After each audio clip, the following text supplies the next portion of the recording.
ఈ అమ్మాయి తన కాబోయే భర్త దగ్గరికి ఒక ఖరీదైన పెయింటింగ్ తీసుకుని వస్తూ ఉంటుంది. అయితే ఈమె లోపలికి రాగానే ఈమె బాయ్ ఫ్రెండ్ కంగారు పడుతూ, మరో 2 రోజులు దాకా బిజినెస్ ట్రిప్ ఉంది అన్నావు కదా, అప్పుడే వచ్చేశావు ఏంటి అని అడుగుతాడు. కానీ ఈ అమ్మాయి సరిగ్గా నేను వెళ్లే ముందు ఆర్డర్ చేసిన పెయింటింగ్ వచ్చిందని, దీనిని నీకు చూపించి మన ఇంట్లో పెట్టడానికి వచ్చానని చెప్తుంది. ఇంతలో పై గదిలో నుండి స్నానపు బట్టలు వేసుకుని ఈ కుర్రాడి మాజీ ప్రేయసి కిందకి వస్తుంది. అయితే ఈ కుర్రాడు మాత్రం ఈమె నా స్నేహితురాలని, కొద్ది రోజులు ఇక్కడే ఉంటుందని చెప్తాడు. కానీ ఈ అమ్మాయి ఇప్పుడు సమయం రాత్రి 9 దాటింది. మీరిద్దరూ ఒంటరిగా ఏమి చేస్తున్నారు? అంతేకాకుండా ఇది నా ఇల్లు, మన పెళ్లి కోసం మా నాన్న కట్టించాడు. నా ఇంట్లో వేరే దాన్ని తెచ్చి కులకడానికి నీకెంత ధైర్యం అని రివర్స్ అవుతుంది. అప్పుడు మాజీ ప్రేయసి, ఈ కుర్రాడితో నాకోసం మీరు గొడవ పడకండి, నేనే ఇప్పుడే ఇంట్లో నుండి బయటకు వెళ్ళిపోతానని చెప్తుంది. కానీ ఈ కుర్రాడు నువ్వెక్కడికి వెళ్లాల్సిన పని లేదని, నువ్వు కావలసినన్ని రోజులు నాతోనే ఉండొచ్చని ఆమెకి మాట ఇస్తాడు. ఆ తర్వాత ఈ అమ్మాయిని పదా బయటకు వెళ్లి మాట్లాడుకుందాం అని గట్టిగా లాగేసరికి ఈమె తెచ్చిన ఫోటో ఫ్రేమ్ జారి కింద పడిపోతుంది. దీనితో ఆ ఫోటోకి ఉన్న గ్లాస్ పగిలి ఒక గాజు ముక్క ఈమె కాలికి తెగి రక్తం వస్తూ ఉంటుంది. అయినా సరే ఈ కుర్రాడు ఈమెకు అయిన గాయాన్ని పట్టించుకోకుండా ఈమెను బయటకి లాక్కొస్తాడు. అలాగే ఈమెతో నీకేమైనా పిచ్చి పట్టిందా, ఎందుకు ఆమెను తిడుతున్నావ్ అని అంటాడు.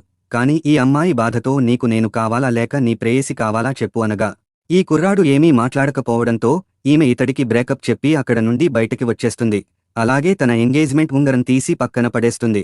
ఆ తర్వాత క్యాబ్లో వెళ్తూ తనకు జరిగిన అవమానాన్ని తలుచుకుని బాధపడుతూ అక్కడి నుండి వెళ్ళిపోతుంది. మరుసటి రోజు ఆ కుర్రాడి ప్రేయసి ఇన్స్టాగ్రామ్ చూడగా ఈమె ఆ కుర్రాడితో మందు కొడుతూ సరసాలు ఆడిన వీడియో నెట్లో వైరల్ అవుతూ ఉంటుంది. అప్పుడు ప్రేయసికి కోపం వచ్చి ఇదంతా ఆ అమ్మాయి కావాలనే చేసిందని భావించి ఆ అమ్మాయి పెళ్లి డ్రెస్ బయటకు తీసి ఆ పెళ్లి బట్టలు వీడియో తీసి వెంటనే ఆ అమ్మాయికి ఫోన్ చేసి, నువ్వు మరో 5 నిమిషాల్లో నా దగ్గరికి రాకపోతే నీ పెళ్లి డ్రెస్సు ముక్కలు ముక్కలుగా చేసేస్తానని బెదిరిస్తుంది. అప్పుడు ఆ అమ్మాయి కంగారుగా వచ్చేసరికి చెడ్డ ప్రేయసి ఈమె పెళ్లి బట్టల్ని నాశనం చేస్తూ ఉంటుంది. అప్పుడు ఈ అమ్మాయికి కోపం వచ్చి తన వెడ్డింగ్ డ్రెస్ ఆమె దగ్గర నుండి లాక్కుంటుంది.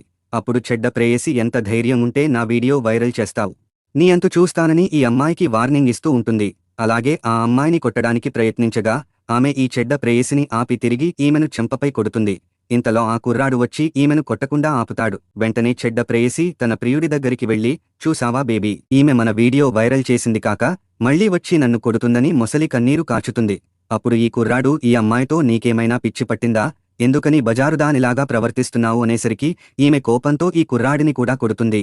అలాగే అతడితో, ఈ డ్రెస్సు నా బామ్మ తన చేతితో కుట్టింది, ఆమె చనిపోయినప్పటికీ నా పెళ్లి కోసం గుర్తుగా తయారుచేసి ఇచ్చింది. కానీ ఇప్పుడు నీ ప్రేయసి నా డ్రెస్సు చింపేసిందని చెప్తుంది. తాను ప్రేమలో విఫలమైందని తెలుసుకుని మంచులో ఏడుస్తూ వెళ్తూ ఉండగా ఈమె పొరపాటున జారి కింద పడిపోతుంది.